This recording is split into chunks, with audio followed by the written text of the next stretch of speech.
bring me out this weather.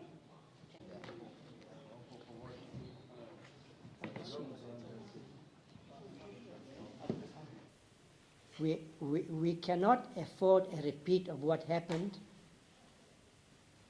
on July 21.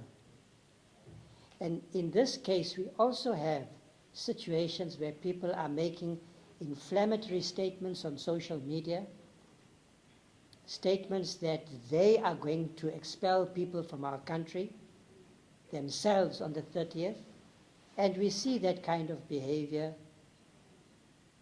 already. It's a minority phenomenon. Here in the Western Cape, we've had about 30 marches, most of them peaceful. 6 were accompanied by violence. So the Minister of Police can't take the posture which says, well, whatever happens on the 30th is acceptable.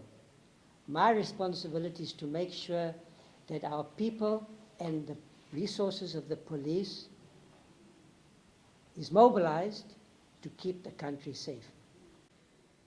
When I say we are enforcing the law, that includes the immigration laws. In the period leading up to the 30th and beyond, my job is to ensure that the police are ready to deal with any eventuality. And people who are here illegally in the country must know that the police are there and the officials of Home Affairs there to enforce the law, but that they will not be bullied and intimidated in our country, because we respect the humanity and the dignity of all people. We can't just respond on the basis of some existing risk assessment. We've got to take an approach which says, how do we guarantee safety and security? So we must be able to respond to any eventuality as it arises. And I hope I'm not going to have to eat my words, but I feel that the police are ready, given the responsibility and the urgency and the professionalism with which they've responded to this. We have declared this a special operation.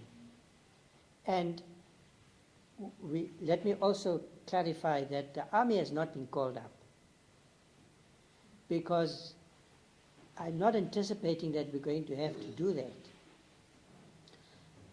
But we will do that if we have to. For instance, to protect critical infrastructure. Because what's not negotiable is the safety and security of the country, its people, its infrastructure, its economy. It's not negotiable. So we are going to do everything to ensure that June the 30th is a normal day. A normal day could include protest action, but it does not include violence. There's something that the Archbishop said in the meeting with the President. Let me see if I can remember exactly what he said.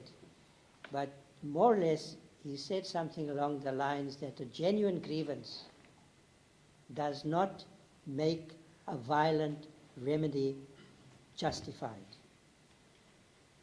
Now, I can't say it more clearly. And I think we're taking the right position in defense of our country's people and its interests over the long term. First. Yes, we receive a lot of applications. The police in this area, they've received applications, and I want to encourage that. I want to encourage people who want to march peacefully to make an application, to tell the people, the police, in their application what route they're going to follow. The police will protect them. And who their marshals are, or at least the numbers. We see protests taking place in many parts of the country, the world also.